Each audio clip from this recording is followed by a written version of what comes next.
Hola, buenas tardes. Sí, ¿se va escuchando bien?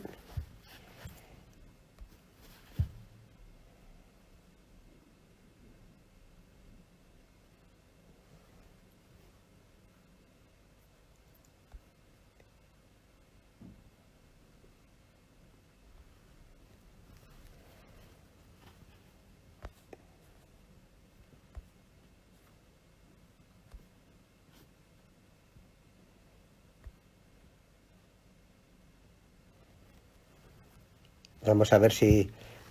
¿me escucháis?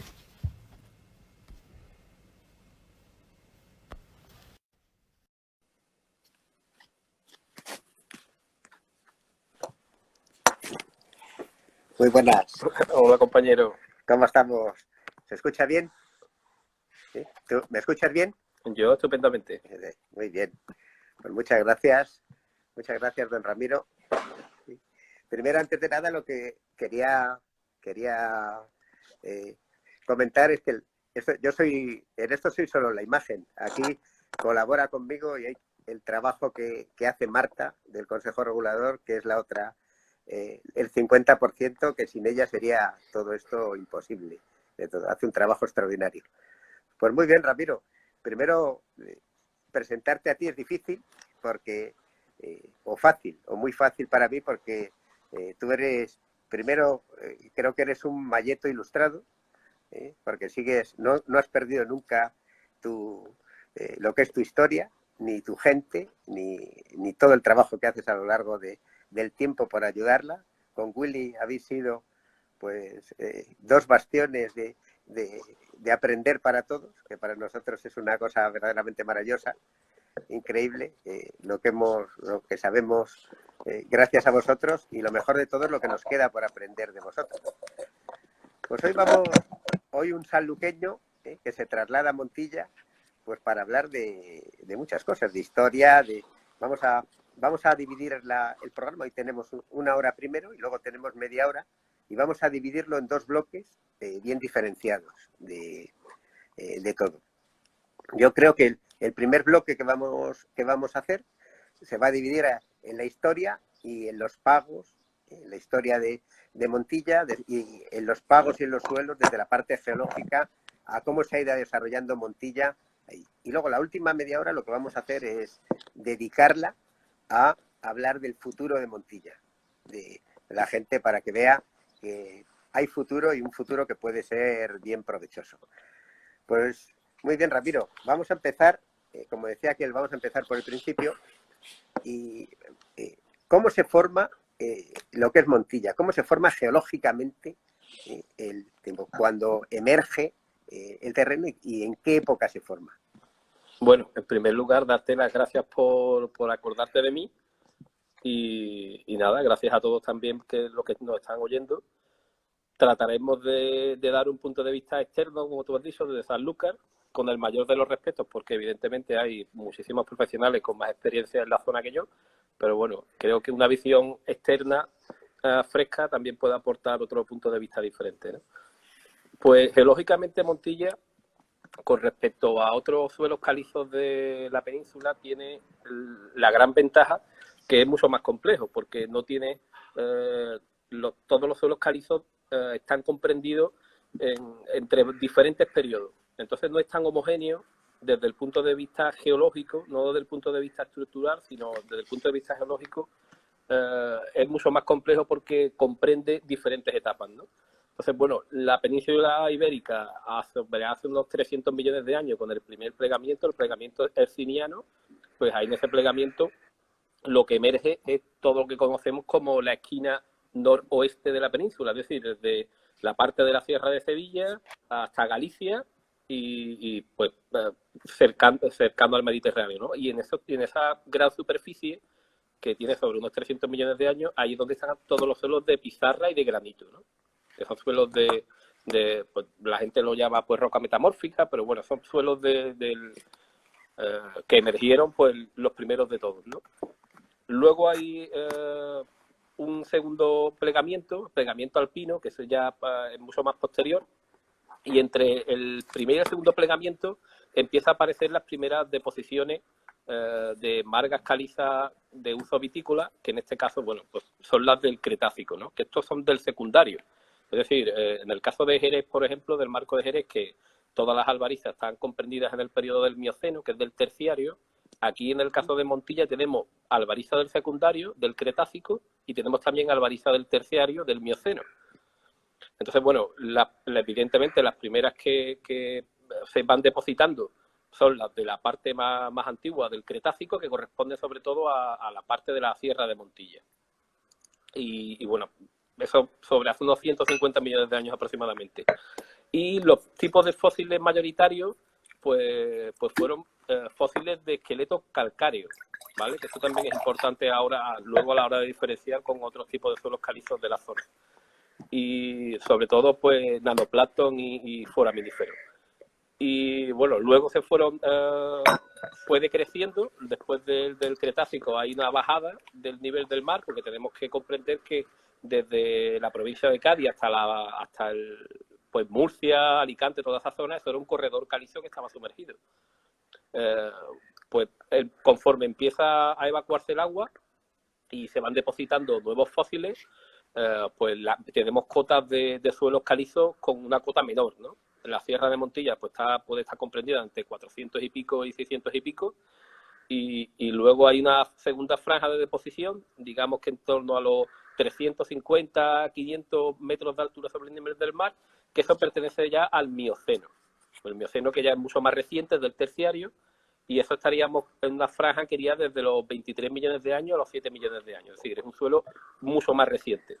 Entonces, muchas veces hacemos las comparaciones con otras zonas vitícolas del mundo, y bueno, del caso de Champagne, que es del Jurásico, que es del secundario, también hay suelos del Jurásico en Montilla que corresponden a las zonas más altas de la sierra, que es una roca que no es agrícola, que es una roca muy dura, y bueno, que incluso García del Barrio la delimitaba como el final del suelo agrícola, que correspondía al Cretácico, y el inicio de la parte del suelo que no era agrícola, que era el Jurásico, ¿no? Y luego ahí, bueno, pues el nivel del mar sigue descendiendo y se van depositando también materiales nuevos del Cuaternario, ¿no? Entonces toda la zona, sobre todo la parte que va a Montemayor, el norte de Montilla, pues ahí ya hay más arena, más arcilla del Cuaternario, que es lo que comúnmente se conoce como ruedo, ¿no? Exacto. Y llega hasta toda esta vía, llega hasta el Tortoniano, del Tortoniano montillano llega al Piamonte. O sea, es Claro, es una zona que, bueno, todas las zonas calizas eran o zonas sumergidas que daban al Mediterráneo o a otros océanos, o bien lagos interiores también donde se depositaban fósiles, ¿no?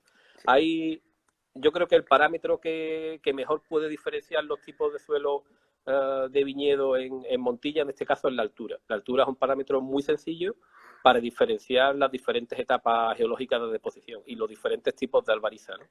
O albero. Entonces, las cotas que van pues desde los 200 hasta los 300, 350 son suelos ya de posición más moderna del Cuaternario. Normalmente pues se utilizan para ruedo o suelen tener más arena, entonces dan vino pues más inmediato, con más fruta, con una nariz también que es más atractiva para vinos con menor envejecimiento, pero muy llamativos también para consumo rápido.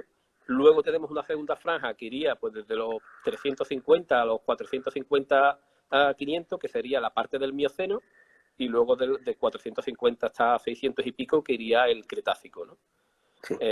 Y eso también está íntimamente relacionado con, bueno, ya entiendo que hablaremos un poco más adelante, pero como dicen pues mucha gente de Montilla, de la zona de Montilla, sabiamente, ¿no?, que ellos ponen unas franjas de envejecimiento biológico a cada tipo de suelo, ¿no? Ellos entienden que hay una relación entre el potencial de la supervivencia de la flor y el suelo donde proceden, ¿no? Y eso está muy relacionado con la altura y con el tipo de fósil. Efectivamente. Y para ya continuar más adelante, también la parte de Montilla es muy importante el tipo de las civilizaciones que han ido pasando desde la antigüedad y sobre todo desde la época musulmana, porque en esa época es un minifundismo lo que hay. Bueno, de esa parte ha cambiado bastante. De hecho, bueno, había sobre todo en el siglo XIV, siglo XV, todo el peso vitícola estaba más en la parte sur, pues en la parte de Aguilar, de Moriles, que antiguamente era Zapateros, ¿no? De Lucena, toda esa parte tenía muchísimo peso y de eso se conocían los vinos de Montilla, Moriles, no como Montilla ni como Moriles, sino como vinos de Lucena, que englobaba toda esa parte sur, que tenía también diferentes variedades que las otras zonas, ¿no? En el final de la Edad Media, en la zona de las partes de Montilla Moriles que conocemos hoy día, ahí había sobre todo muchísimo albillo, mucho torrontés y también había mantuo castellano. El torrontés, que es una gran variedad, como decía, Es una de gran Rojas variedad. Clemente y Botelú, en toda esa época. Sí, que había Alonso Herrera y bueno, también es el baladí, sí. Que tenemos, que está permitido hoy día en el Consejo Regulador, que es el Jaén, que el Jaén también es una de las variedades más plantadas en toda la península, el Jaén. La Mencía. Que también se conoce como baboso y baboso blanco, baboso negro, etcétera. Luego había una otra zona de plantación que era la Sierra Norte de Córdoba, donde ahí había, pues, sobre todo Jaén y Torrontés, y luego la ciudad de Córdoba, que tenía muchísimo viñedo, que ellos lo que tenían era Pedro Jiménez, era la zona donde había más Pedro Jiménez, y Jaén.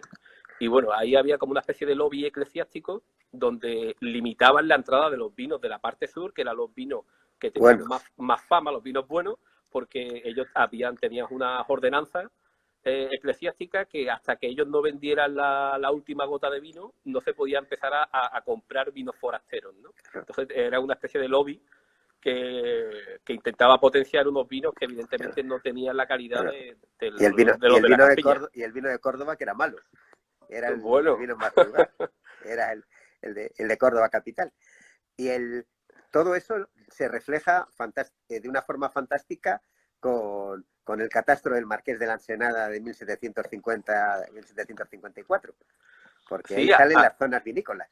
Ahí salen las zonas vinícolas y ahí también, bueno, los datos que aparecen es que Montilla era casi todo olivar. El viñedo de Montilla era muy, muy pequeño. Es decir, el gran desarrollo de Montilla, que hoy día es un poco el buque insignia de toda la zona, del siglo XIX. Ahí es donde está la grandeza de Montilla y cómo emerge y se posiciona como el cabeza de todo el grupo de la zona, ¿no? Pero ha habido un traslado, ¿no? Como también ocurriera en el marco de Jerez, que, bueno, por circunstancias, Sanlúcar en el siglo XV y XVI, estando muy bien posicionada, pues era la que vendía los vinos más caros y le daba mayor salida, y en el momento que se desarrolla pues mejores embarcaciones, el ferrocarril y otro tipo de facilidades, pues se desplaza también el centro de la fama y del negocio hacia, en este caso, hacia Jerez, ¿no? Y en el caso de Montilla Moriles, pues se desplaza desde la parte sur de Montilla Moriles a Montilla. ¿Y de la Pedro Jiménez cuándo llega a Córdoba y de dónde viene? Porque nace en Málaga, ¿y cuál es el recorrido que hace para llegar a Córdoba? Bueno, eso es algo más ampelográfico que histórico, ¿no? Porque muchas veces ahí en la historia, cuando se escribe, sobre todo el tema de variedades, es algo complejo, porque muchas veces del boca a boca y los mismos viticultores del momento pueden confundir variedades, en fin, hay que ir con pies de plomo, pero sí es cierto que hay un choque de variedad entre las variedades que venían de pues las variedades musulmanas, siempre variedades finas, muy elegantes, con las variedades íberas, que eran variedades casi todas de piel gruesa, mucho más rústicas, ¿no? Las que llegan desde Castilla cuando... hay un choque cultural ahí, ¿no? De una cultura más del conocimiento de la elegancia y de otra una cultura más rústica, ¿no? De una climatología también más agreste. Entonces ahí hay un choque de variedades que evidentemente tiene su padre y su madre, pero tiene una genética de variedad muy fina, muy elegante. Claro, es que ya dice Robasenda en su tratado mítico, el piamontés, el italiano, dice que la Pedro Jiménez es la mejor variedad del Mediterráneo. Sí, como pone luego que la Palominos del Atlántico. Es curioso porque la considera del otro espacio, pero que la Pedro Jiménez era la mejor variedad que había en todo el Mediterráneo. Ya lo pone y es un libro de la época de Rojas Clemente también. Sí, bueno, Yo, los vinos en este caso de Lucena tenían una fama, bueno, en general los vinos de Montilla siempre han tenido una gran fama de vinos de calidad, ¿no? De hecho, aquí el duque de Medina Sidonia, cuando hizo las fiestas más importantes, se traía también botas de Lucena para los grandes eventos, ¿no? Eran vinos que de contrastada categoría. sí. Y, el, y la influencia, ¿qué influencia tienen las desamortizaciones, la de Mendizábal del 36 y la de Madoz de 1855, en la composición del viñedo montillano, de Montilla Moriles? Bueno, al final ahí yo creo que también hay que mirarlo por municipios, pero sí es cierto que hay una polarización, ¿no? Hay viñedos muy grandes y pequeños productores y luego quizás ahora estamos viendo eh, algo más atomizado, pero evidentemente en esas desamortizaciones siempre había gente que jugaba con ventaja y al final estaba la viticultura mucho más polarizada que podemos ver hoy día.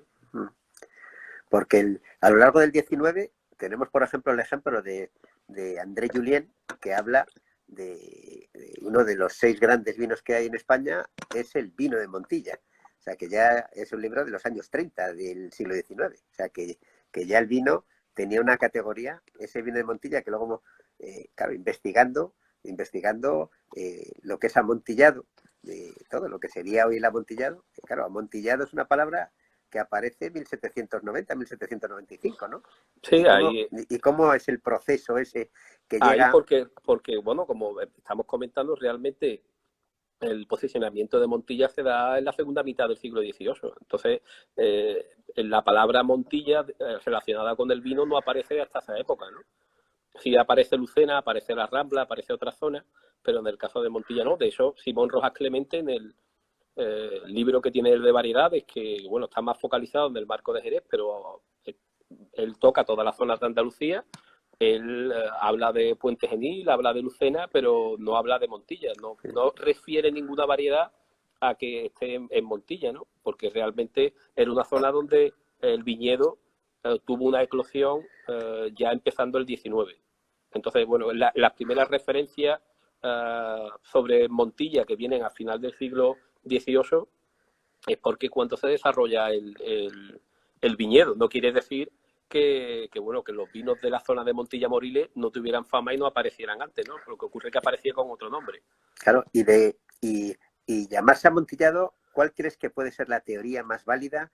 Si esa de que al no vender terminaba la crianza biológica y se comenzaba a oxidar y tenía un carácter especial, o que en el traslado hacia Cádiz, porque al final la salida del vino de Montilla Moriles era al puerto de Cádiz, la salida para vender, para exportar. Sí, bueno, y era un vino que tenía tanta fama que la mayoría de las grandes bodegas del Marco de Jerez tenían en su portfolio vinos de Montilla, ¿no? Lo Sí, que sí es cierto que hasta la primera mitad del siglo XIX, Montilla viene relacionado siempre con vino blanco, el vino blanco de sí, Montilla. exacto. Y te da a entender, bueno, también por el desarrollo de otra zona vitícola de Andalucía, que ahí no había un envejecimiento prolongado y realmente eran vinos blancos muy poderosos, con muchísima estructura, con una capacidad de envejecimiento bestial, pero eran vinos blancos. Sí, Es decir, el prototipo de amontillado que tenemos hoy día en la cabeza difiere mucho del del, Montilla de lo que del principio del siglo XIX, ¿no? claro, porque además claro, en todo este concepto el nombre viene, la gente descubre el vino de Montilla, el marco del Jerez lo descubre las tabernas de Cádiz, el vino, y les gusta, y por eso nombran, aunque lo hayan intentado despreciar, tú nunca pones a tu mejor vino el nombre de otro lugar. Claro, eso cuando se intenta despreciar, no es que era el vino de desecho, ¿no? De desecho no debía ser cuando el amontillado era la gran joya del 19 y el gran misterio del 19. Claro, es el gran vino. De hecho, fíjate que en el caso de Jerez, que Jerez no hacía vinos pálidos, ¿no? Yo creo Sí, que incluso es más útil utilizar eh, la categorización de vino pálido y vino dorado, que al final está relacionado con vino potencialmente biológico o biológico y vino oxidativo, que todavía hay algunas zonas de Andalucía que utilizan la nomenclatura pálido y dorado, refiriéndose a biológico y oxidativo, pues al final Jerez no hacía vinos pálidos, Jerez hacía vinos dorados, vinos Claro. oxidativos.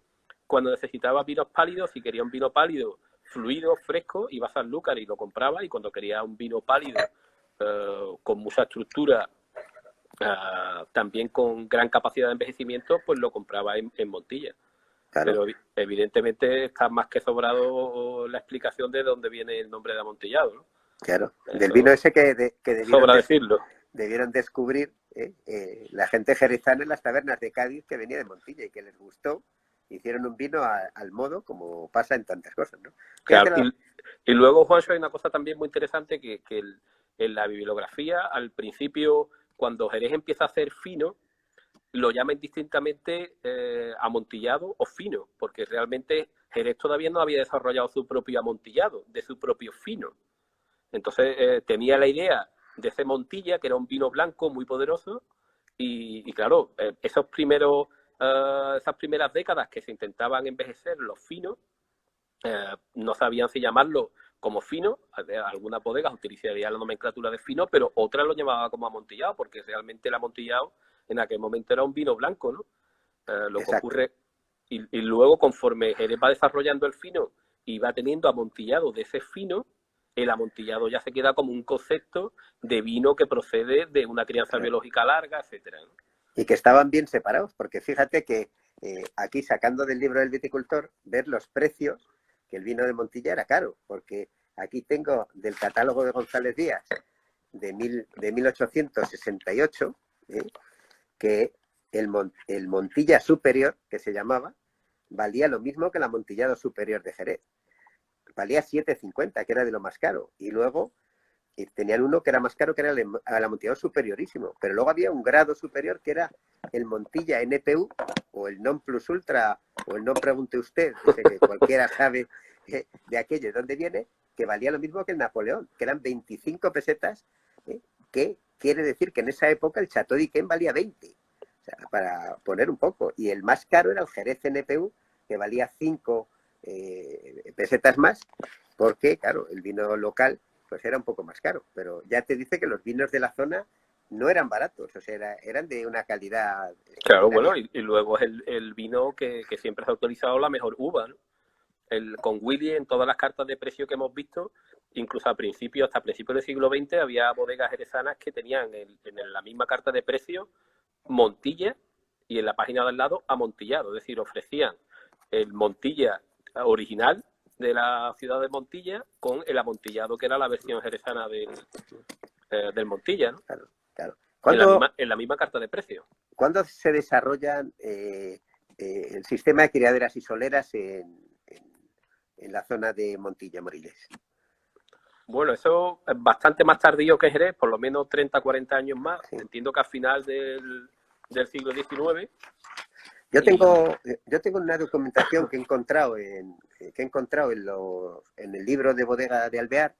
He encontrado primero de 1816 no aparece nada, y aparecen por bloques, y luego ya va apareciendo. El primero que he encontrado debe ser de 1860 y tantos, que ya viene, pero viene primera criadera, segunda criadera, tercera criadera, cuarta criadera. Viene de... Pero fíjate cómo se desplaza, porque ahí, bueno, lo hablamos en el Congreso de Madrid con la charla con Willy, de cómo Andalucía compartía el conocimiento y, bueno, cómo en este caso el marco de Jerez toma el amontillado de Montilla y cómo Montilla toma el sistema de criaderas y soleras del marco de Jerez. Pero fíjate cómo Jerez lo toma a su vez de Sanlúcar, que Sanlúcar, que tú lo sabes bien, las criaderas no se llaman criaderas, se llaman clases. Y las primeras sistemas de criaderas y soleras que se montan en Jerez aparece con la palabra clase, porque estaban imitando el modelo de Sanlúcar, ¿no? Sí. Y en este caso Montilla pone criadera porque toma a su vez el modelo desde Jerez, no de Sanlúcar. Cuando realmente creo que tiene muchísima más relación en cuanto a la filosofía de la viticultura y de entender el mundo del vino y del consumo un poco del pueblo, tiene mucha más relación Montilla con Sanlúcar que con Jerez, ¿no? Exacto. Porque Montilla está muy, muy enfocado a una línea de vino, es decir, a un vino blanco. Si miramos una línea desde el vino blanco hasta un amontillado muy, muy viejo, realmente es un solo vino, con diferentes estados de envejecimiento, pero es un solo vino. La crianza oxidativa en Montilla es algo relativamente reciente. Si no, fíjate que los palos cortados hay infinidad de tipologías, ¿no? Hay gente que utiliza vinos que están dulces, otros que tienen muchísima biológica, otros que no tienen nada de biológica, es decir, cada uno se ha diseñado su modelo de palo cortado, pues, porque realmente no hay una historia detrás relacionada con el palo cortado en la zona, porque realmente la zona de Montilla Moriles siempre ha habido por y para los vinos blancos y la crianza biológica, ¿no? Sí. Pregunta Mario Cano, era una cosa interesantísima, y es verdad que al ser tan caros que muy poca gente se los podía permitir, y es verdad, pero claro, porque había una cosa que es la que hemos hablado, que no hay hoy, que era la pirámide, porque había esos vinos blancos baratos y se iba subiendo hasta los vinos top que eran caros. Claro, estaban los vinos comunes que todavía a día de hoy hay algún capataz viejo que dice vinos comunes. Yo recuerdo cuando yo empezaba, hace ya varios años, darle una copa de tinto a un capataz jubilado de Valdespino y decirme, hombre, esto es un vino común, Ramiro. Aquí lo llamaban, yo lo he visto porque estaba separado, en los libros de bodega he visto que ponía vino de pasto. Y vino de pasto que era los vinos tranquilos, ¿no? Exacto. El vino de pasto era vino para saciar, vino para beber hasta que te hartaras, ¿no? Efectivamente, ese era el concepto del vino de pasto. Hasta que te hartaras, hasta que pudieras terminar, que era el que se bebían los capataces cuando salían y se tomaban allí con los amigos que iban siempre a la bodega a beber. Y llega, en esto, con todo ese panorama que estamos viendo, llega la filosera. La filosera llega desde Málaga, y llega por el sur, claro, desde la parte norte de Málaga y entra por el sur. De todo. El destrozo que hace en una parte, sin embargo, en Montilla, con esos suelos más arenosos y al haber menos viñedos, hay menos destrozo. ¿Qué ocurre con ese cambio de la llegada de la filosera? Bueno, ahí con la llegada de la filosera yo creo que hay que verlo un poco desde el punto de vista global, ¿no? Por lo menos desde toda la región. Y cómo cada uno tomó un camino, algunos con más suerte y otros con menos. En el caso de Málaga, pues con muy mala suerte, muy mal tino. Y bueno, de hecho, Montilla tiene un mercado por delante que no tenía antes, que es el mercado del vino dulce, que toma a raíz del decaimiento que tiene Málaga, ¿no? Y bueno, ahí Montilla sí es cierto que reacciona rápido, también tenía sus vinos bien posicionados en un estrato de calidad. Y bueno, ahora vemos que muchas veces, sobre todo los años, yo creo que los años 70, 80, 90 se relacionaban más a la zona de Montilla Moriles con un PX dulce que con un amontillado, ¿no? Cuando realmente el vino que da sentido a Montilla Moriles es el amontillado. Sí, y aquí hay dos cosas que creo que son interesantes para remarcar. En una parte, la no existencia del vino dulce, o en muy pocos casos, antes de la filosera, y cómo después de la filosera, cuando se arranca la Pedro Jiménez de Jerez, cómo Montilla hace esa sustitución del mercado de jerezano. Claro, ahí, bueno, fíjate que en el manuscrito de Juan Auri, que es de 1784, él dice que él estima que en todo Jerez el palomino no llega ni al 40% y el Pedro Jiménez estaba como en un 20% de todo Jerez.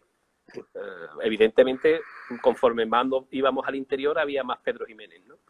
Pero lo que sí sufre el marco de Jerez es que, en este caso, el mercado de la crianza biológica de los vinos pálidos, pues desde que en 1830 y 1840 en Inglaterra empieza a haber cada vez más demanda de vinos pálidos, es el mercado que acaba de crecer más, ¿no? Todavía vemos como las bodegas se van deshaciendo de botas de crianza oxidativa y la dedican a crianza biológica, ¿no? Entonces, lo mismo que Málaga también dejó el mercado del dulce, que cogió Montilla en aquel momento, también Montilla cogió el relevo de los vinos dulces que dejó de hacer Jerez. Entonces se ha focalizado como el gran productor de vino dulce y bueno, yo creo que eso en cierto momento ha podido perder la visibilidad desde el exterior con que el vino que le ha dado grandeza a Montilla es el amontillado, ¿no? Exacto. Y hay algo claro que desde el siglo XVIII ya se divide en que los grandes terrenos eran los Moriles Altos, que entonces era la aldea de zapateros que pertenecía a Aguilar, era como una pedanía de Aguilar, y Montilla. O sea, ya desde el siglo XVIII tenemos en la documentación que son los grandes lugares de viñedo. ahí. O sea, que llega, o sea, cuando pasa la filosera, en los años 20 hay una explosión y se vendía y era un vino de categoría. Claro, hasta el año, en la documentación del 44 que tengo de Alvear, todavía antes del reglamento del 45, que cambia todo, todavía no aparece ni fino ni amontillado en las No, denominaciones.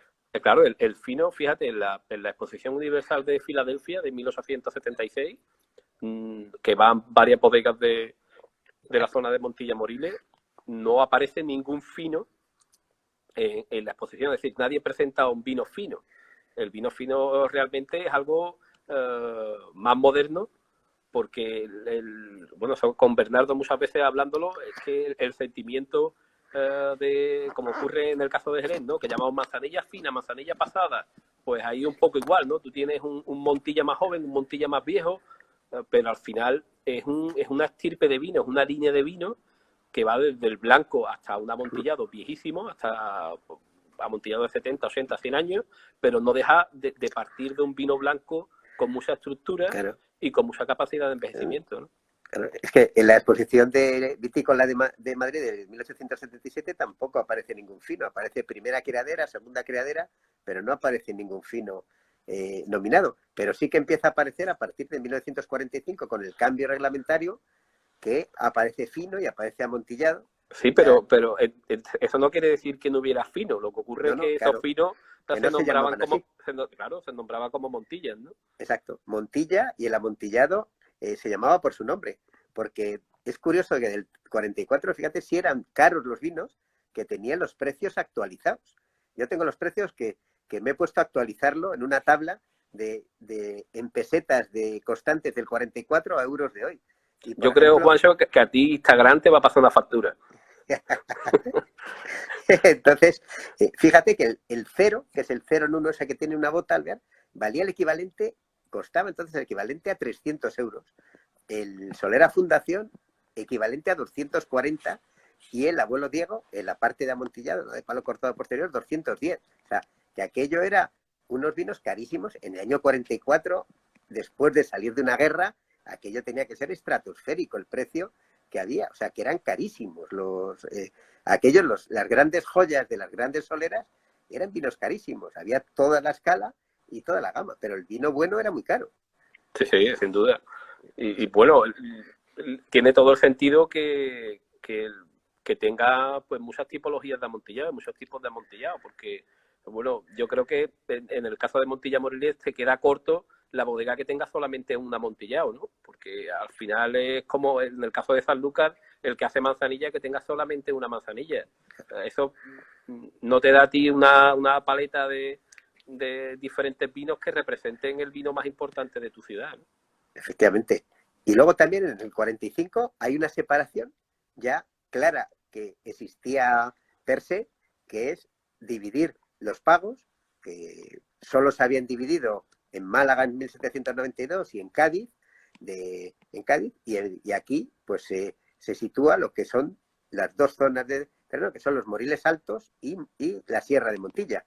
Son los vinos de pago, cosa que, claro, en Rioja hasta 1972-73 no se crean los primeros pagos. En el Priorat no se crean hasta los años 90 y hasta hoy. Que en definición, hasta hoy, o en el Bierzo. O sea, que ya estaban definidos ahí. Sí, sin duda, y sobre todo que vitícolamente pues la gente sabía qué tipo de albariza y qué tipo de suelo tenía más capacidad de envejecimiento. Eso parece que se dice muy rápidamente, que no tiene profundidad, pero esto que repiten muchas veces pues los técnicos antiguos, los capataces antiguos, que te dicen, bueno, pues una uva de ruedo puede aguantar 1 o 2 años en biológica, otra de la sierra puede aguantar 4 o 5 años, y la de Moriles pues puede aguantar 7, 8 o más años, ¿no?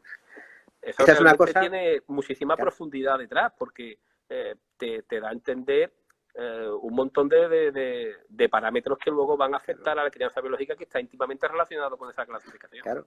Entonces, en esa parte, fíjate, explica por qué los vinos, por ejemplo, de la Sierra de Montilla o los vinos de Baena, que el suelo es parecido al de la Sierra de Montilla, Tunfino termina su proceso de crianza biológica muere, como veíamos el otro día, con el sistema, con la creación de una solera, con Alvear y Pérez Barquero, termina y todos, bueno, y cómo termina la crianza biológica y comienza la oxidativa. Sin embargo, tenemos finos en Moriles que son finos de 15, 20, 25 años y no han comenzado la oxidativa, no se convierten en amontillados.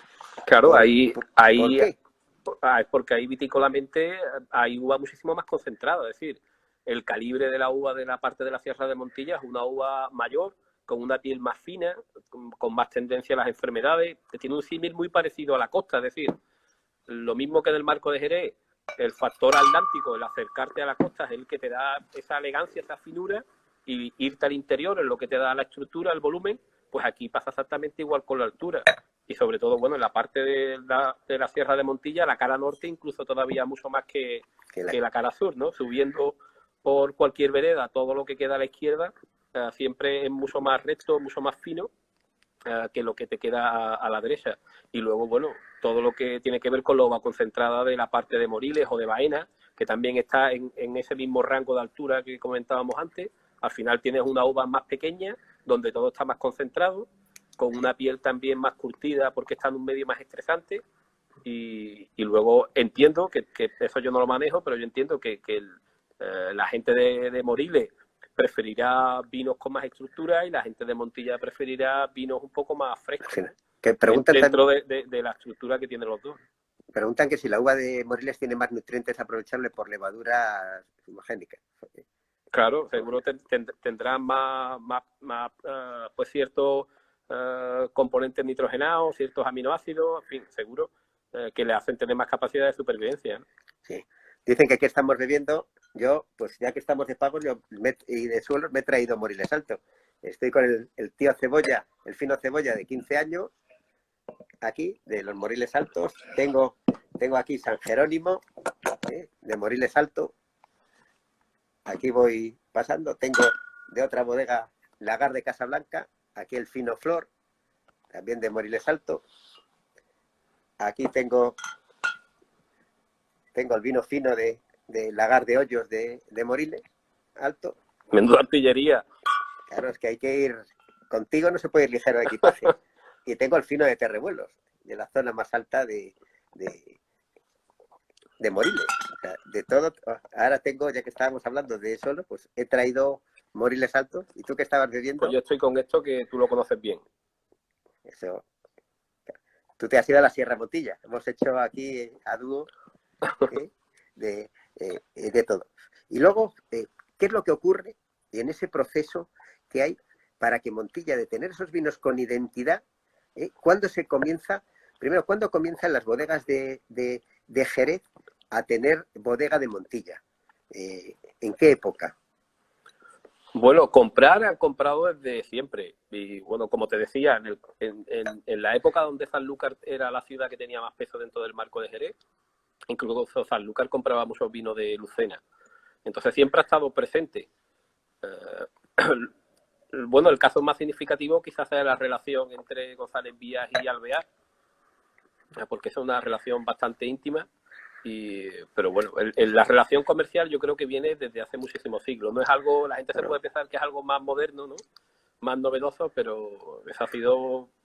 Hay datos pues, desde la Edad Media. Claro, esos vinos que he sacado de precio debían ser de esa relación de González Díaz con Alvear, de vinos de aquí, porque tiene mucha relación en los precios que valían que valían en el mercado, por esas relaciones que había de uno a otro, porque tenían toda esa época que tenían la bodega, una en Montilla, y González Díaz, por ejemplo, tenía bodega de Montilla en Montilla y tenía bodega de Montilla en Sanlúcar. Sí. De todo. ¿Y cuándo llega ese momento del cambio de perder la identidad? ¿Le influye tanto el pleito de Jerez de los años 60 a Montilla? Bueno, ahí en ese caso, en el pleito del caso de Jerez, una vez que lo gana, pues por los imitadores, Jerez lo que hace es que se queda con un mercado de vino más barato, de gama más baja, que lo intentaba imitar, ¿no? Al final, quién sabe si haber perdido el pleito hubiera sido mejor, ¿no? Siempre es mejor que te imiten y tengas vinos baratos y tú vender los vinos a un precio más digno, ¿no? Pues en este caso, Jerez cuando ganó el pleito, creo recordar que en 1960 o 60 y Sí, algo, pues ahí lo que hizo Jerez fue poner en el mercado vinos que sustituyeran al mismo precio a esos vinos de imitación. Y luego, bueno, ahí eso era un volumen también muy grande, que entiendo que también entró Montilla, y bueno, ahí creo que no le hizo favor a nadie, ¿no? Al final, casi es mejor que te imiten que ocupar el nicho de mercado del que te está imitando cuando es a la baja, ¿no? sí. O sea, antes de pasar a la siguiente, una pregunta que hacen es si nunca se encabezó el vino en Montilla. Primero habrá que decir que el Consejo Regulador de Montilla no prohíbe encabezar, pero nunca se encabezó el vino en Montilla, los finos con los que iban de esta tipología. Bueno, el encabezar al final, en el caso de los viajes, se hacían con los vinos que tenían muy poca graduación.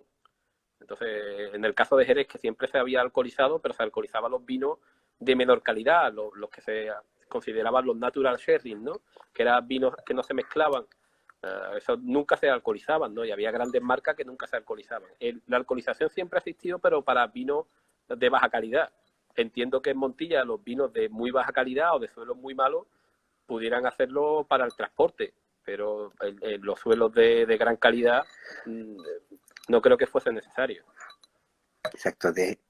Y luego hay un cambio decisivo de todo y que lo cuenta bien en este libro magistral que pronto lo editará el Consejo Regulador de Montilla Moriles, que es el del viñedo, el clima y el suelo de Montilla Moriles. Yo me llevé, Juancho, casi 5 años para encontrar un ejemplar. Y lo Ah, encontré en Córdoba, en una librería antigua. pues esta joya, que la editará, vamos a conseguir que la edite por lo civil o lo criminal el Consejo Regulador de todo, porque es una joya de don Isidro García del Barrio, que ya él siempre, igual que aquí vienen todos los tipos de albariza, todos los tipos, la distinción de los suelos por todas las partes, vamos a citar justamente a los autores, porque no se puede decir solo a Isidro García del Barrio, porque también lo hizo Francisco Sanz Carnero y Luis López Bellido, que hay que ser es de justicia citar a todos los autores de esta magna obra, que fantástica, que está al nivel del libro de la tierra de Jerez Sí, y de además que Isidro García del Barrio. cuando tú lo lees, se emana que hay un cariño y un respeto muy grande, ¿eh? Enorme, hay un Sí. cariño tremendo y además qué bien lo define. Y él ya, igual que en Jerez, decía, él siempre fue crítico con la albariza, o sea, defensor de la albariza y crítico con la espaldera, con los sistemas de conducción naturales. Aquí ese ojo ese icoillo, ese sistema ancestral también. ¿Y qué ocurre con esa parte? ¿Cómo cambia Montilla a partir de los 70, abandonando toda esa parte tradicional y yendo hacia las espalderas, hacia una producción mayor, hacia otro tipo de vino? Bueno, ahí yo entiendo que pasaría lo mismo que ocurrió aquí en el marco de Jerez, que cuando se daban subvenciones por arranque y nueva plantación, pues eran los años que se arrancaban más hectáreas y bueno, habrá mucha gente que se arrepienta de haber arrancado viñedos viejos, como ocurre en otras zonas, pero eran momentos de crisis donde también incentivaron pues por diversificar y o en el caso de Montilla también por los vinos tintos y bueno, yo creo que a día de hoy hay gente que está volviendo a arrancar el tinto y poniendo Pedro Jiménez, ¿no? Otras variedades para hacer otros tipos de vinos, pues que al final no van a funcionar ni no funcionan ni tienen la grandeza que tienen los vinos tradicionales. Y ese cambio de paisaje que está viendo con todo el viñedo que se ha perdido y la invasión del olivar. Bueno, eso es un mal endémico en toda la zona, cada uno tiene su enemigo. En el caso de Montilla Moriles, el olivo, que cuando ves alguna viña vieja que ponen olivos en medio, salteados, y tú ya está condenada, ¿no? Porque lo próximo va a ser arrancarlo. La Axarquía tiene el aguacate y los cultivos tropicales. En el caso de Sanlúcar está el ladrillo, todos los invernaderos de flor cortada, es decir, cada zona tiene sus enemigos, pero es cierto que el viñedo, que es un cultivo, pues donde da sus mejores productos con ciertos años, la verdad es que es una pena porque cuando quieres volver a plantar necesitas otra serie de años, ¿no? ¿Y qué cambia a partir de ese tiempo que surgen los tintos? Ahí nos podría explicar mucho, que creo que es de los pocos que lo ha vivido don Rafael Córdoba, Pues que, seguro. que vivió todo ese tiempo de ahí, de ese cambio, que debió ser un drama. Ese cambio hacia otra tipología de vinos, hacia plantar variedades que no tenían ninguna, con las grandes variedades que había allí, a plantar otras variedades foráneas, y sobre todo esa parte de tintos, de una tipología de vinos que no había existido nunca. O sea, ir hacia otro mercado, luchar hacia otro mercado que no es el tuyo. Pues sí, un poco también la incertidumbre, entiendo, el intentar abrir camino por otras vías. Pero bueno, lo que importa es el presente y al final, si te fijas, la denominación de origen tiene amparadas variedades antiguas como la Baladí, que es la Jaén, o el Torrontés, que en el caso de Jerez, pues solamente está el Palomino, el PX y el Moscatel, ¿no? Que tienen un potencial enorme. Claro, por lo menos enorme. Yo creo que la fortuna es que por lo menos Córdoba se ha llenado de olivar, que es un producto soberbio. Málaga ha tenido la desgracia del aguacate y del mango, que encima le dejan sin agua y es una especulación pura y dura del tiempo. Por lo menos en esta ha tenido una fortuna Montilla. ¿Tú crees que, y de esos, háblame un poco de esos terrenos, aparte de esas albarizas que ya has contado, esas diferencias que hay de Montilla a Moriles, de esos terrenos de arenas de Puente Genil? El otro día hablaba Fátima, que con su proyecto maravilloso de Lagar de la Salud, de esos terrenos de arenas rojas. ¿Esos pueden ser terrenos para otro tipo de vinos diferente? Hombre, por supuesto, sobre todo para vinos de consumo más rápido, con un perfil con mucha más fruta. Yo creo que es un suelo estupendo. Es un suelo estupendo.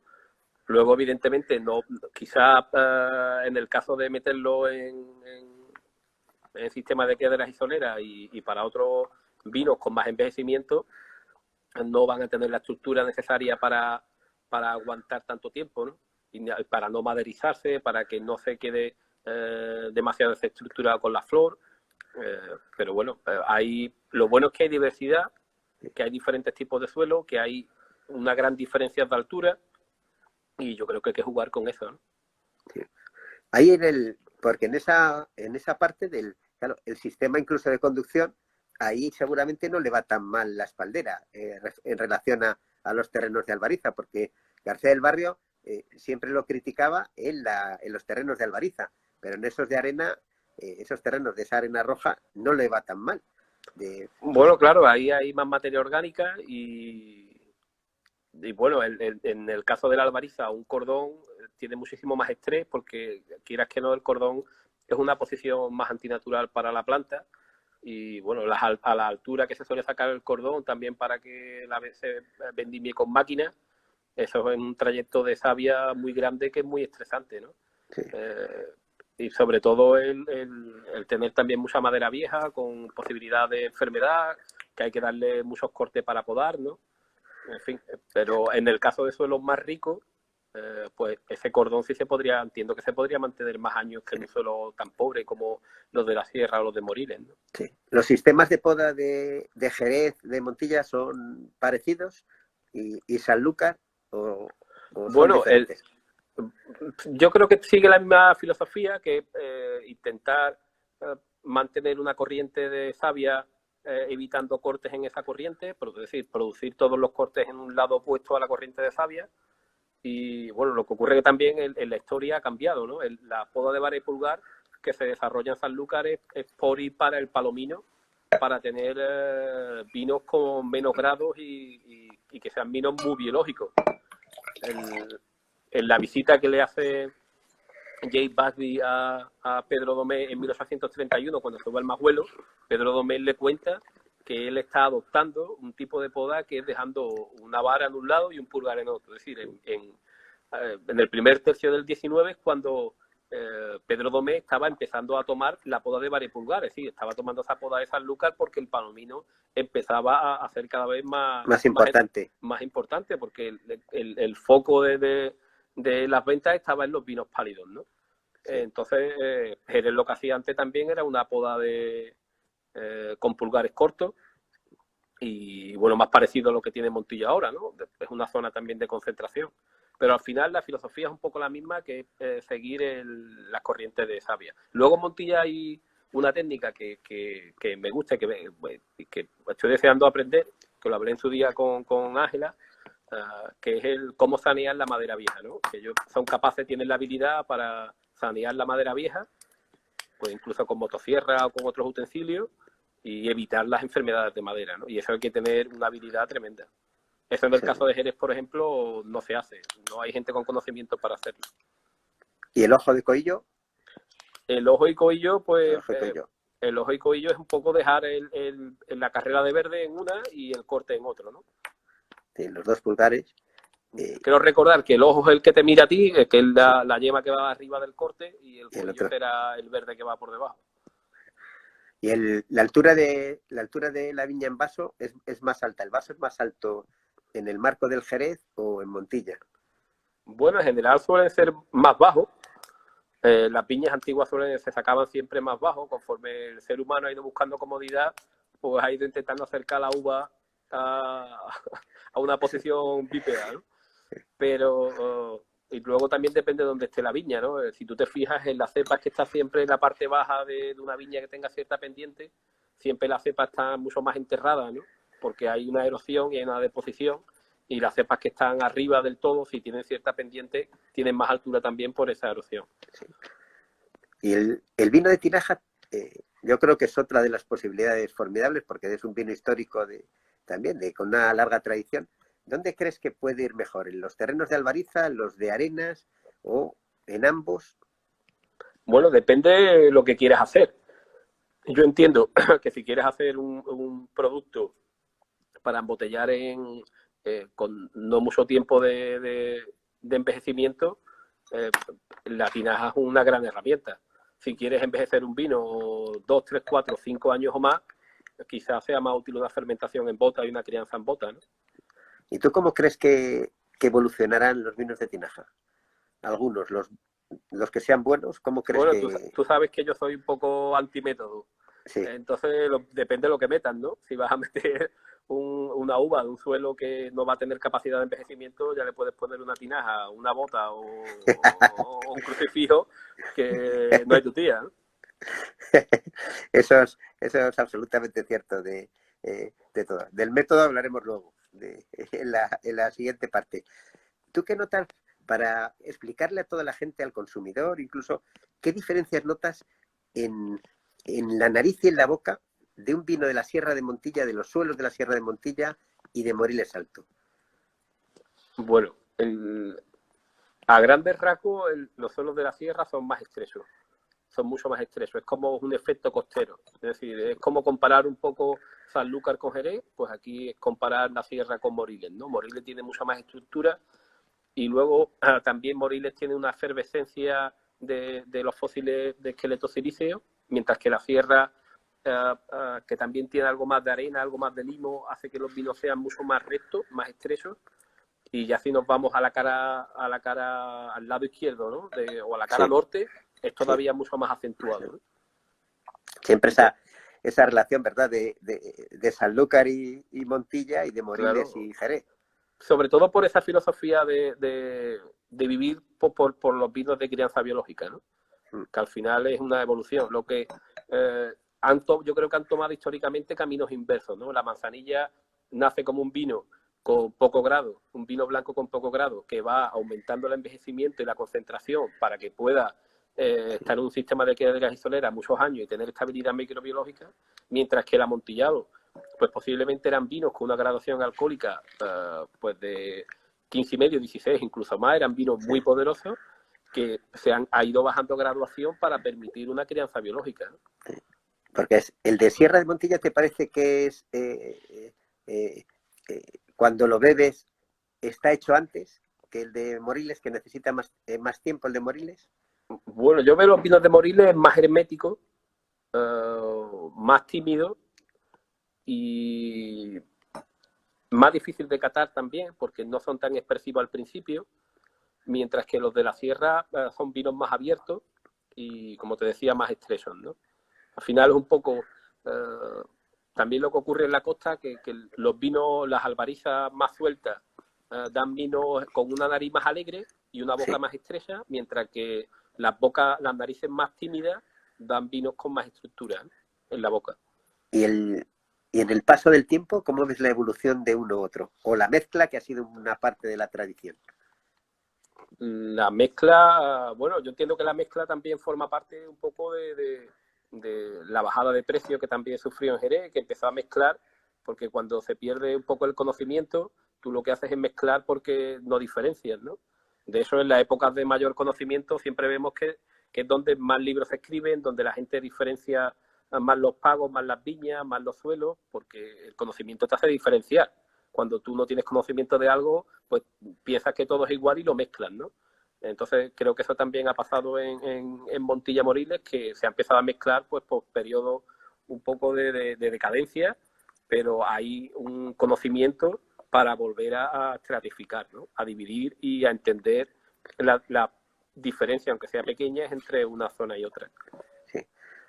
No sé si esto es lo que me ha preguntado, me he ido un poco por los cerros. Sí. No, la parte sí, perfectamente, porque además es esa parte que alguien comentaba, y es verdad, que de todo esa tipología de vino, que se parece más la parte de Moriles a esa zona de Carrascal, o a parte de Macharrudo o de Añina. Claro, es muy poderoso. Lo que hay es, creo que el futuro es identificar, diferenciar, ¿no? ¿Qué diferencias hay entre Baena y Moriles, no? Porque tiene que haber sus diferencias, aunque sea el mismo tipo de suelo, pero hay otra latitud, hay otra orientación. Posiblemente puede que haya clones diferentes de Pedro Jiménez, habrá sutiles diferencias de viticultura y bueno, que el consumidor también pueda ver la diferencia entre Baena y Moriles, por seguir con el mismo ejemplo, siendo el mismo tipo de suelo, ¿no? Sí. Ahora, bueno, nos queda 1 minuto y medio así. Cuando se termine, volveremos a conectar para hablar del futuro de Montilla, ¿eh? Entonces, hasta que se termine. Y tú ves, por ejemplo, la diferencia de altura. O sea, la parte más alta de Moriles Altos tiene 370 metros y tiene tiene hasta los 500 y pico metros, casi 600 metros, o cerca de 600 metros que tiene Montilla. Ahí se nota también esa diferencia. Claro, pero ahí hay más complejidad de lo que parece de la sierra o Moriles a secas, ¿no? Pues también hablando con Bernardo y probando vino, toda la parte del lagar de las Puentes, que eso está sobre 400 y pico, ahí hay parte que pertenece al Mioceno, estando en la Sierra de Montilla, y parte que pertenece al Cretácico. Incluso hay zonas de lubisoles, ¿no? Que aquí, tú sabes que en el Marco de Jerez llamamos lustrillos, también hay zonas de lustrillos en la parte de la sierra. Entonces, muchas veces es más útil estas alturas que incluso diferenciar por población, ¿no? Porque incluso la parte de la sierra también tiene pequeñas zonas del Mioceno que son como las de Moriles, ¿no? Que es precioso porque esos pequeños lagares que está viendo ahora en toda la zona de la sierra, esos lagares pequeños, pues que hacen el vino propio, como Miguel Maillo o como Manuel Jiménez del Pino, o como mismamente Alvear, o esas cosas como hace Miguel Cruz de mezclar, o Pérez Barquero, que también esa gran uva de la sierra la mezcla con la uva, con una parte de Moriles, de todo. Entonces, esos dos vinos, esas perspectivas que son extraordinarias. Claro, y ahí entramos un poco en el factor humano, ¿no? Pues un poco el estilo que le gusta a cada uno. Habrá gente que le guste mezclar, gente que no le guste. Habrá gente que le guste más el estilo de Moriles, otros de la sierra. Que al final el vino sabemos que está compuesto por una parte humana de la persona y otra parte por el vino propiamente dicho, ¿no? Pero la parte de la persona también cuenta y los gustos que tenga y el estilo, en fin. Que eso también es bonito porque da más vinodiversidad. Claro, da ese carácter. Y ayer el otro día hablaba Juan Márquez de lo que hacían en la cañada, de cómo la importancia del envinado de la bota, que era increíble. Pues sí, hombre, ahí la pregunta sería, cuando empezó en su día el María del Valle, si empezó 100% con Moriles o no, ¿no? Y si todavía vive de esa renta. Y si todavía... Dijo que sí, claro, Juan, porque Juan viene de Gracia Hermanos y dice que sí, empezó de Moriles Entonces, el 100% Envinar de Moriles, Moriles. claro. Habría que ver cuánto tiene de Moriles todavía, ¿no? Con respecto a la otra línea de Gran Barquero. Eso sería una pregunta, entiendo que es complicada, pero claro, habrá que saber... Las cabezuelas. Claro, habrá que saber todas esas cabezuelas y también un poco la memoria, ¿no? Porque también las botas tienen... Hola, buenas tardes. Sí, ¿se va escuchando bien?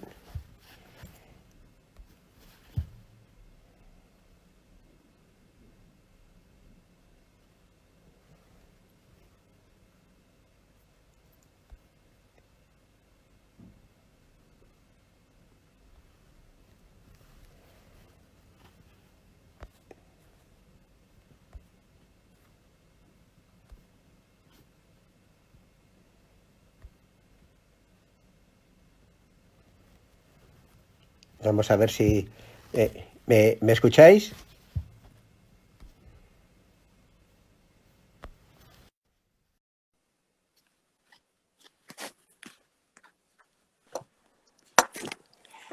Muy buenas. Hola, compañero. ¿Cómo estamos? ¿Se escucha bien? ¿Sí? ¿Tú me escuchas bien? Yo estupendamente. Muy bien. Pues muchas gracias. Muchas gracias, don Ramiro. Sí. Primero, antes de nada, lo que quería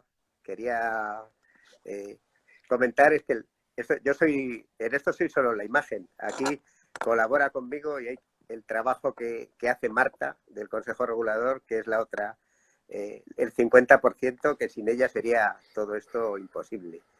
Hace un trabajo extraordinario. Pues muy bien, Ramiro. Primero, presentarte a ti es difícil, porque, o fácil, o muy fácil para mí, porque tú eres, primero, creo que eres un malleto ilustrado, porque no has perdido nunca lo que es tu historia, ni tu gente, ni todo el trabajo que haces a lo largo del tiempo por ayudarla. Con Willy habéis sido pues dos bastiones de aprender para todos, que para nosotros es una cosa verdaderamente maravillosa, increíble, lo que sabemos gracias a vosotros, y lo mejor de todo es lo que nos queda por aprender de vosotros. Pues hoy un sanluqueño que se traslada a Montilla, pues para hablar de muchas cosas, de historia, vamos a dividir el programa. Hoy tenemos una hora primero y luego tenemos media hora, y vamos a dividirlo en dos bloques bien diferenciados de todo. Yo creo que el primer bloque que vamos a hacer se va a dividir en la historia y en los pagos, en la historia de Montilla, y en los pagos y en los suelos, desde la parte geológica a cómo se ha ido desarrollando Montilla. Y luego la última media hora lo que vamos a hacer es dedicarla a hablar del futuro de Montilla, de la gente, para que vea que hay futuro, y un futuro que puede ser bien provechoso.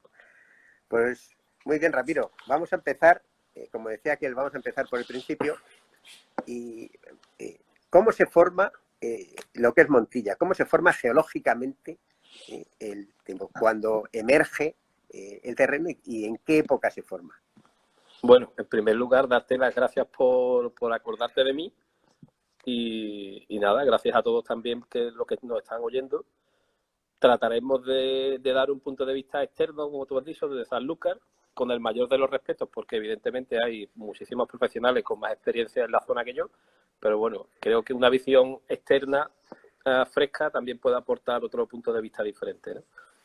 Pues geológicamente Montilla, con respecto a otros suelos calizos de la península, tiene la gran ventaja que es mucho más complejo, porque no tiene todos los suelos calizos están comprendidos entre diferentes periodos. Entonces no es tan homogéneo desde el punto de vista geológico, no desde el punto de vista estructural, sino desde el punto de vista geológico.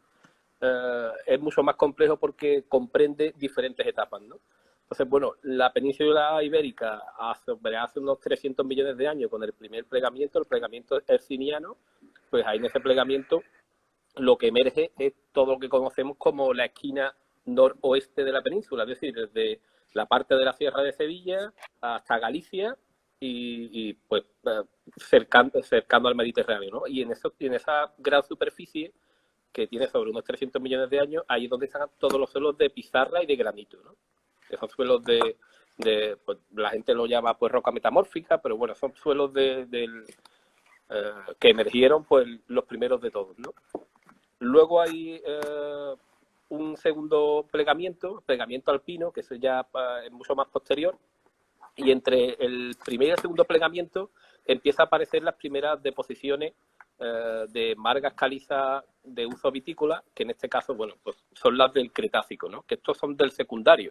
Es decir, en el caso de Jerez, por ejemplo, del marco de Jerez, que todas las albarizas están comprendidas en el periodo del Mioceno, que es del Terciario. Aquí, en el caso de Montilla, tenemos albariza del secundario, del Cretácico, y tenemos también albariza del Terciario, del Mioceno.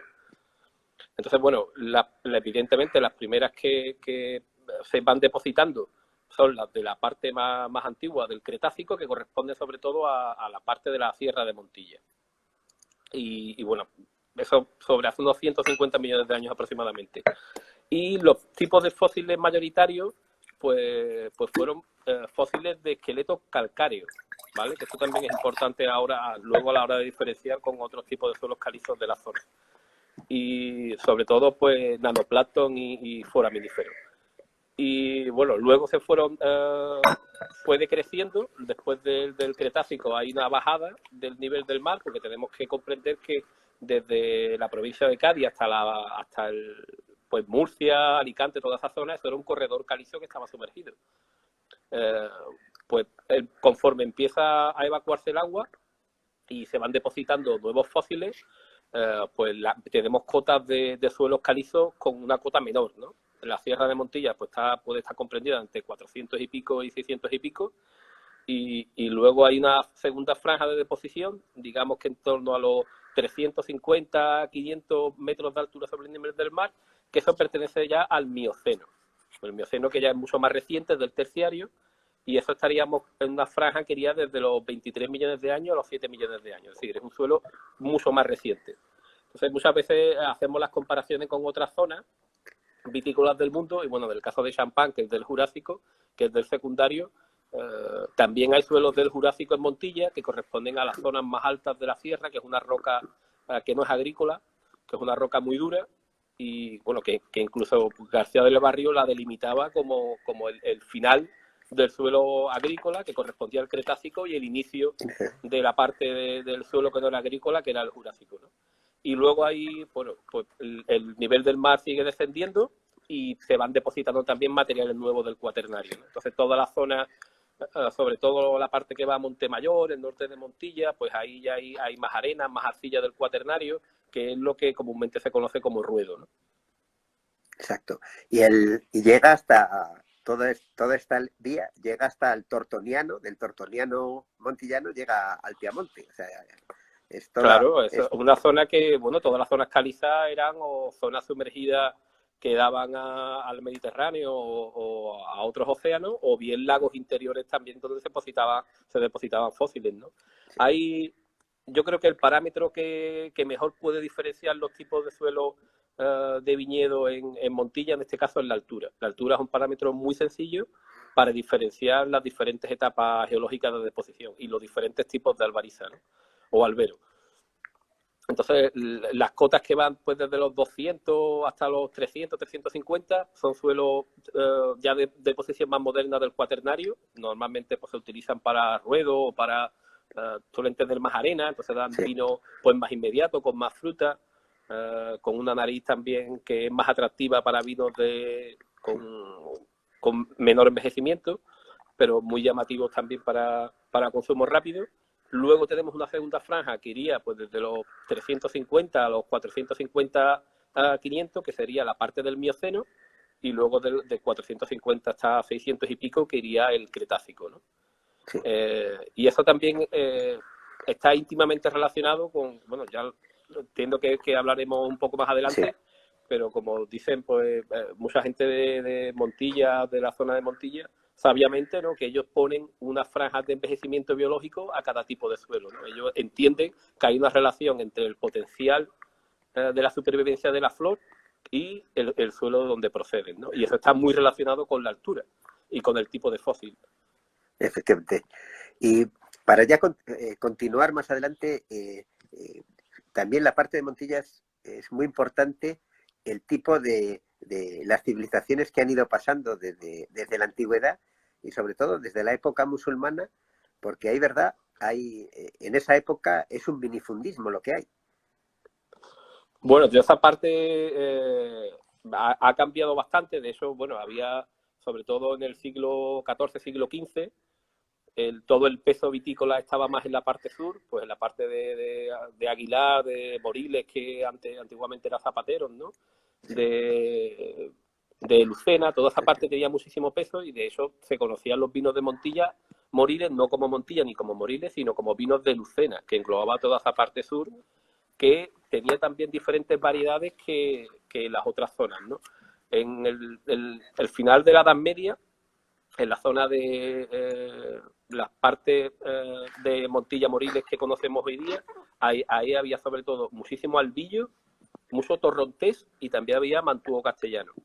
El torrontés, que es una gran variedad, como decía, Es una de gran Rojas variedad. Clemente y Botelú, en toda esa época. Sí, Gabriel Alonso Herrera y bueno, también es el baladí, sí.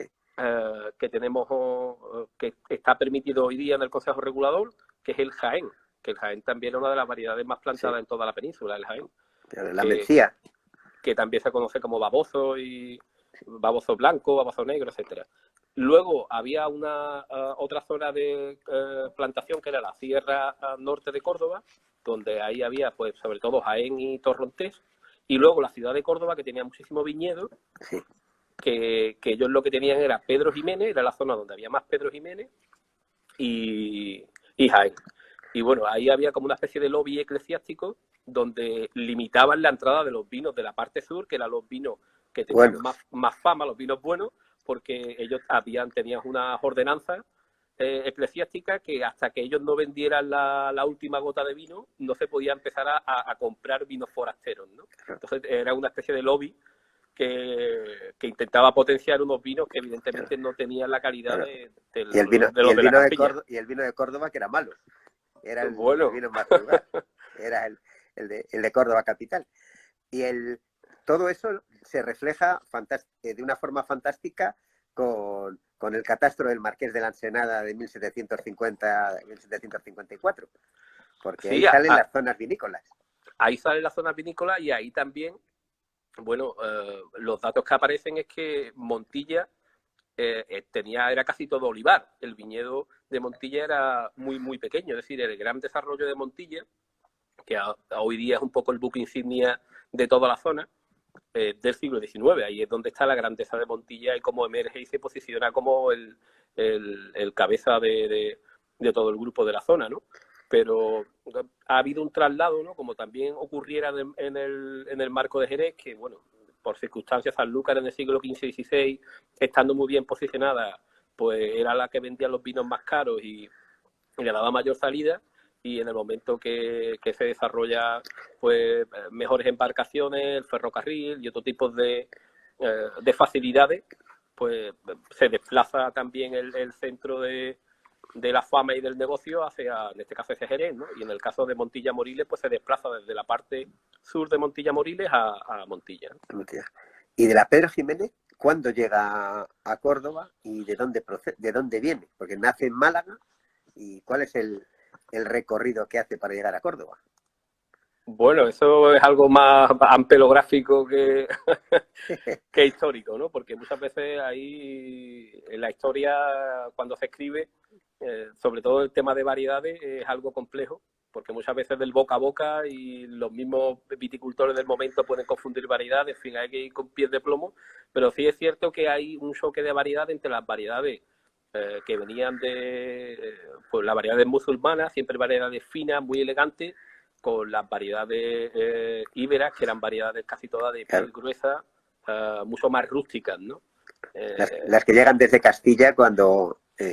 hay un choque cultural ahí, ¿no? De una cultura más del conocimiento de la elegancia y de otra una cultura más rústica, ¿no? De una climatología también más agreste. Entonces ahí hay un choque de variedades que evidentemente tiene su padre y su madre, pero tiene una genética de variedad muy fina, muy elegante. Claro, es que ya dice Robasenda en su tratado mítico, el piamontés, el italiano, dice que la Pedro Jiménez es la mejor variedad del Mediterráneo.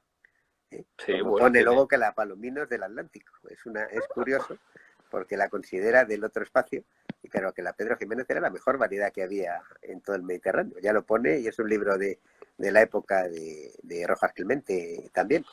sí, bueno, los vinos en este caso de Lucena tenían una fama, bueno, en general los vinos de Montilla siempre han tenido una gran fama de vinos de calidad, ¿no?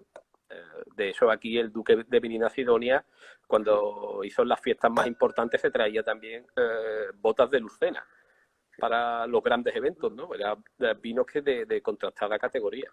Sí. Y la influencia, ¿qué influencia tienen las desamortizaciones, la de Mendizábal del 36 y la de Madoz de 1855, en la composición del viñedo montillano, de Montilla Moriles? Bueno, al final ahí yo creo que también hay que mirarlo por municipios, pero sí es cierto que hay una polarización, ¿no? Hay viñedos muy grandes y pequeños productores y luego quizás ahora estamos viendo algo más atomizado, pero evidentemente en esas desamortizaciones siempre había gente que jugaba con ventaja y al final estaba la viticultura mucho más polarizada que podemos ver hoy día. Porque a lo largo del 19 tenemos, por ejemplo, el ejemplo de André Julien, que habla de uno de los 6 grandes vinos que hay en España, es el vino de Montilla. O sea, que ya es un libro de los años 30 del siglo XIX. O sea, que ya el vino tenía una categoría, ese vino de Montilla, que luego, claro, investigando lo que es amontillado, de todo lo que sería hoy el amontillado. Claro, amontillado es una palabra que aparece en 1790, 1795, ¿no? Sí, ahí ¿Y cómo es el proceso ese que ahí llega? porque, bueno, como estamos comentando, realmente el posicionamiento de Montilla se da en la segunda mitad del siglo XVIII. Entonces, la palabra Montilla relacionada con el vino no aparece hasta esa época, ¿no? Sí aparece Lucena, aparece La Rambla, aparece otra zona, pero en el caso de Montilla no. De hecho, Simón Rojas Clemente en el libro que tiene de variedades, que bueno, está más focalizado en el marco de Jerez, pero él toca todas las zonas de Andalucía. Él habla de Puente Genil, habla de Lucena, pero no habla de Montilla, no refiere ninguna variedad a que esté en Montilla, ¿no? Porque realmente era una zona donde el viñedo tuvo una eclosión ya empezando el 19. Entonces, bueno, las primeras referencias sobre Montilla que vienen a final del siglo XVIII es porque cuando se desarrolla el viñedo, no quiere decir que los vinos de la zona de Montilla Moriles no tuvieran fama y no aparecieran antes, ¿no? Lo que ocurre es que aparecía con otro nombre. Claro, y llamarse amontillado, ¿cuál crees que puede ser la teoría más válida? Si esa de que al no vender terminaba la crianza biológica y se comenzaba a oxidar y tenía un carácter especial, o que en el traslado hacia Cádiz, porque al final la salida del vino de Montilla Moriles era al puerto de Cádiz, la salida para vender, para exportar. Sí, bueno, y era un vino que tenía tanta fama que la mayoría de las grandes bodegas del Marco de Jerez tenían en su portfolio vinos de Montilla, ¿no? Sí. Lo que sí es cierto que hasta la primera mitad del siglo XIX Montilla viene relacionado siempre con vino blanco, el vino blanco de Montilla. Sí. Y te da a entender, bueno, también por el desarrollo de otra zona vitícola de Andalucía que ahí no había un envejecimiento prolongado y realmente eran vinos blancos muy poderosos, con muchísima estructura, con una capacidad de envejecimiento bestial, pero eran vinos blancos. Sí. Es decir, el prototipo de amontillado que tenemos hoy día en la cabeza difiere mucho del Montilla del principio del siglo XIX, ¿no? Claro, porque además claro, en todo este concepto el nombre viene, la gente descubre el vino de Montilla, el marco del Jerez lo descubre las tabernas de Cádiz, el vino, y les gusta, y por eso nombran, aunque lo hayan intentado despreciar, tú nunca pones a tu mejor vino el nombre de otro lugar. Claro, eso cuando se intenta despreciar, no, es que era el vino de desecho, ¿no? De desecho no debía ser cuando el amontillado era la gran joya del 19 y el gran misterio del 19. Claro, es el gran vino. De hecho, fíjate que en el caso de Jerez, que Jerez no hacía vinos pálidos, ¿no? Yo creo Sí. que incluso es más útil utilizar la categorización de vino pálido y vino dorado, que al final está relacionado con vino potencialmente biológico o biológico y vino oxidativo, que todavía hay algunas zonas de Andalucía que utilizan la nomenclatura pálido y dorado, refiriéndose a biológico y oxidativo. Pues al final Jerez no hacía vinos pálidos, Jerez hacía vinos dorados, vinos oxidativos. Cuando necesitaba vinos pálidos, si quería un vino pálido fluido, fresco, iba a Sanlúcar y lo compraba, y cuando quería un vino pálido con mucha estructura, también con gran capacidad de envejecimiento, pues lo compraba en Montilla. Claro. Pero evidentemente está más que sobrado la explicación de dónde viene el nombre de amontillado, ¿no? Claro, Eso, del vino ese que sobra decirlo. debieron descubrir la gente jerezana en las tabernas de Cádiz, que venía de Montilla y que les gustó. Hicieron un vino al modo, como pasa en tantas cosas, ¿no? Claro, y luego, Juancho, hay una cosa también muy interesante que en la bibliografía, al principio, cuando Jerez empieza a hacer fino, lo llama indistintamente amontillado o fino, porque realmente Jerez todavía no había desarrollado su propio amontillado, de su propio fino. Entonces tenía la idea de ese Montilla, que era un vino blanco muy poderoso, y claro, esas primeras décadas que se intentaban envejecer los finos, no sabían si llamarlo como fino. Algunas bodegas utilizarían la nomenclatura de fino, pero otras lo llamaban como amontillado, porque realmente el amontillado en aquel momento era un vino blanco, ¿no? Lo que ocurre, y luego conforme Jerez va desarrollando el fino y va teniendo amontillado de ese fino, el amontillado ya se queda como un concepto de vino que procede de una crianza biológica larga, etcétera, ¿no? Y que estaban bien separados, porque fíjate que aquí, sacando del libro del viticultor, ver los precios, que el vino de Montilla era caro, porque aquí tengo del catálogo de González Díaz de 1868, que el Montilla Superior, que se llamaba, valía lo mismo que el amontillado superior de Jerez. Valía 7,50, que era de lo más caro. Y luego tenían uno que era más caro, que era el amontillado superiorísimo. Pero luego había un grado superior, que era el Montilla NPU, o el Non Plus Ultra, o el No Pregunte Usted, ese que cualquiera sabe de aquello de dónde viene, que valía lo mismo que el Napoleón, que eran 25 pesetas, que quiere decir que en esa época el Chateau d'Yquem valía 20. O sea, para poner un poco. Y el más caro era el Jerez NPU, que valía 5 pesetas más, porque, claro, el vino local pues era un poco más caro. Pero ya te dice que los vinos de la zona no eran baratos, o sea, eran de una calidad. Claro, bueno, y luego es el vino que siempre se ha utilizado la mejor uva, ¿no? Con Willy, en todas las cartas de precio que hemos visto, incluso hasta principios del siglo XX, había bodegas jerezanas que tenían en la misma carta de precio Montilla y en la página de al lado amontillado, es decir, ofrecían el Montilla original de la ciudad de Montilla con el amontillado que era la versión jerezana del Montilla, ¿no? Claro, claro. En la misma carta de precio. ¿Cuándo se desarrollan el sistema de criaderas y soleras en la zona de Montilla, Moriles? Bueno, eso es bastante más tardío que Jerez, por lo menos 30, 40 años más. Sí. Entiendo que a final del siglo XIX. Yo tengo una documentación que he encontrado en el libro de bodega de Alvear. He encontrado primero de 1816 no aparece nada, y aparecen por bloques, y luego ya va apareciendo.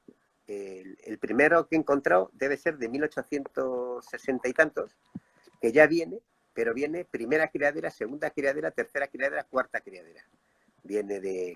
Pero fíjate cómo se desplaza, porque ahí, bueno, lo hablamos en el Congreso de Madrid con la charla con Willy, de cómo Andalucía compartía el conocimiento y, bueno, cómo en este caso el marco de Jerez toma el amontillado de Montilla y cómo Montilla toma el sistema de criaderas y soleras del marco de Jerez. Pero fíjate cómo Jerez lo toma a su vez de Sanlúcar, que Sanlúcar, que tú lo sabes bien, las criaderas no se llaman criaderas, se llaman clases. Y las primeras sistemas de criaderas y soleras que se montan en Jerez aparece con la palabra clase, porque estaban imitando el modelo de Sanlúcar, ¿no? Sí. Y en este caso Montilla pone criadera porque toma a su vez el modelo desde Jerez, no desde Sanlúcar. Cuando realmente creo que tiene muchísima más relación en cuanto a la filosofía de la viticultura y de entender el mundo del vino y del consumo un poco del pueblo. Tiene mucha más relación Montilla con Sanlúcar que con Jerez, ¿no? Exacto. Porque Montilla está muy enfocado a una línea de vino, es decir, a un vino blanco. Si miramos una línea desde el vino blanco hasta un amontillado muy viejo, realmente es un solo vino, con diferentes estados de envejecimiento, pero es un solo vino. La crianza oxidativa en Montilla es algo relativamente reciente. Si no, fíjate que los palos cortados hay infinidad de tipologías, ¿no? Hay gente que utiliza vinos que están dulces, otros que tienen muchísima biológica, otros que no tienen nada de biológica, es decir, cada uno se ha diseñado su modelo de palo cortado, pues porque realmente no hay una historia detrás relacionada con el palo cortado en la zona, porque realmente la zona de Montilla Moriles siempre ha habido por y para los vinos blancos y la crianza biológica, ¿no? Sí. Pregunta Mario Cano era una cosa interesantísima, y es verdad que al ser tan caros que muy poca gente se los podía permitir. Y es verdad, pero claro, porque había una cosa que es la que hemos hablado, que no hay hoy, que era la pirámide, porque había esos vinos blancos baratos y se iba subiendo hasta los vinos top que eran caros. Claro, estaban los vinos comunes que todavía a día de hoy hay algún capataz viejo que dice vinos comunes. Yo recuerdo cuando yo empezaba, hace ya varios años, darle una copa de tinto a un capataz jubilado de Valdespino y decirme, hombre, esto es un vino común, Ramiro. Aquí lo llamaban, yo lo he visto porque estaba separado, en los libros de bodega he visto que ponía vino de pasto. O sea, y vino de pasto que eran los vinos tranquilos, ¿no? Exacto. El vino de pasto era vino para saciar, vino para beber hasta que te hartaras, ¿no? Efectivamente, ese era el concepto del vino de pasto, hasta que te hartaras, hasta que pudieras terminar, que era el que se bebían los capataces cuando salían y se tomaban allí con los amigos que iban siempre a la bodega a beber. Y llega en esto, con todo ese panorama que estamos viendo, llega la filosera. La filosera llega desde Málaga y llega por el sur, claro, desde la parte norte de Málaga y entra por el sur. De todo. El destrozo que hace en una parte, sin embargo, en Montilla, con esos suelos más arenosos y al haber menos viñedos, hay menos destrozo. ¿Qué ocurre con ese cambio de la llegada de la filosera? Bueno, ahí con la llegada de la filosera yo creo que hay que verlo un poco desde el punto de vista global, ¿no? Por lo menos desde toda la región. Y cómo cada uno tomó un camino, algunos con más suerte y otros con menos. En el caso de Málaga, pues con muy mala suerte, muy mal tino. Y bueno, de hecho, Montilla tiene un mercado por delante que no tenía antes, que es el mercado del vino dulce, que toma a raíz del decaimiento que tiene Málaga, ¿no? Y bueno, ahí Montilla sí es cierto que reacciona rápido, también tenía sus vinos bien posicionados en un estrato de calidad, y bueno, ahora vemos que muchas veces, sobre todo los años, yo creo que los años 70, 80, 90, se relacionaban más a la zona de Montilla Moriles con un PX dulce que con un amontillado, ¿no? Cuando realmente el vino que da sentido a Montilla Moriles es el amontillado. Sí, y aquí hay dos cosas que creo que son interesantes para remarcar.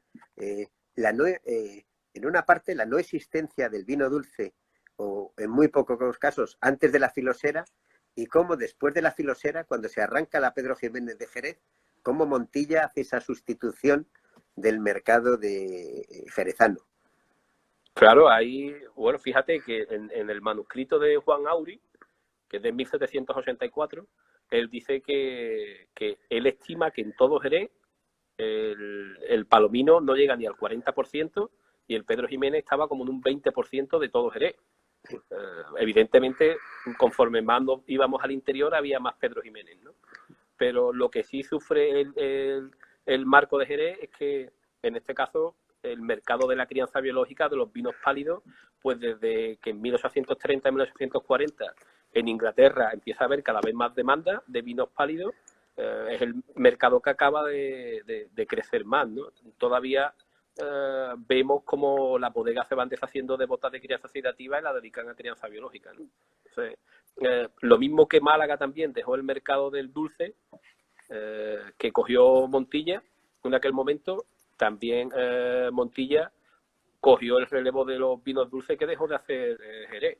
Entonces se ha focalizado como el gran productor de vino dulce y bueno, yo creo que eso en cierto momento ha podido perder la visibilidad desde el exterior con que el vino que le ha dado grandeza a Montilla es el amontillado, ¿no? Exacto. Y hay algo claro que desde el siglo XVIII ya se divide en que los grandes terrenos eran los Moriles Altos, que entonces era la aldea de zapateros que pertenecía a Aguilar, era como una pedanía de Aguilar, y Montilla. O sea, ya desde el siglo XVIII tenemos en la documentación que son los grandes lugares de viñedo. Ahí, o sea, que llega, o sea, cuando pasa la filosera, en los años 20 hay una explosión y se vendía y era un vino de categoría, claro, hasta el año, en la documentación del 44 que tengo de Alvear, todavía antes del reglamento del 45, que cambia todo, todavía no aparece ni fino ni amontillado en las denominaciones. Claro, el fino, fíjate, en la Exposición Universal de Filadelfia de 1876, que van varias bodegas de la zona de Montilla Moriles, no aparece ningún fino en la exposición. Es decir, nadie presenta un vino fino. El vino fino realmente es algo más moderno, porque bueno, con Bernardo muchas veces hablándolo, es que el sentimiento como ocurre en el caso de Jerez, ¿no? Que llamamos manzanilla fina, manzanilla pasada, pues ahí un poco igual, ¿no? Tú tienes un Montilla más joven, un Montilla más viejo, pero al final es una estirpe de vino, es una línea de vino que va desde el blanco hasta un amontillado viejísimo, hasta amontillado de 70, 80, 100 años, pero no deja de partir de un vino blanco con mucha estructura, claro, y con mucha capacidad de envejecimiento, ¿no? Claro, es que en la exposición de vitícola de Madrid de 1877 tampoco aparece ningún fino, aparece primera criadera, segunda criadera, pero no aparece ningún fino nominado. Pero sí que empieza a aparecer a partir de 1945 con el cambio reglamentario, que aparece fino y aparece amontillado. Sí, pero eso no quiere decir que no hubiera fino. Lo que ocurre es que esos finos se nombraban como, se nombraba como Montillas, ¿no? Exacto, Montilla, y el amontillado se llamaba por su nombre, porque es curioso que del 44, fíjate, si eran caros los vinos, que tenían los precios actualizados. Yo tengo los precios que me he puesto a actualizarlo en una tabla en pesetas de constantes del 44 a euros de hoy. Y yo creo, Juancho, que a ti Instagram te va a pasar una factura. Entonces, fíjate que el cero, que es el 0 en 1, ese que tiene una bota, Alvear, valía el equivalente, costaba entonces el equivalente a 300 euros. El Solera Fundación, equivalente a 240, y el Abuelo Diego, en la parte de amontillado, ¿no?, de palo cortado posterior, 210. O sea, que aquello era unos vinos carísimos. En el año 44, después de salir de una guerra, aquello tenía que ser estratosférico el precio que había, o sea, que eran carísimos. Las grandes joyas de las grandes soleras eran vinos carísimos. Había toda la escala y toda la gama, pero el vino bueno era muy caro. Sí, sí, sin duda. Y bueno, tiene todo el sentido que tenga pues muchas tipologías de amontillado, muchos tipos de amontillado, porque bueno, yo creo que en el caso de Montilla Moriles te queda corto la bodega que tenga solamente un amontillado, ¿no? Porque al final es como en el caso de Sanlúcar, el que hace manzanilla que tenga solamente una manzanilla. Eso no te da a ti una paleta de diferentes vinos que representen el vino más importante de tu ciudad, ¿no? Efectivamente. Y luego también en el 45 hay una separación ya clara que existía per se, que es dividir los pagos, que solo se habían dividido en Málaga en 1792 y en Cádiz, y aquí pues se sitúa lo que son las dos zonas de terreno, que son los Moriles Altos y la Sierra de Montilla.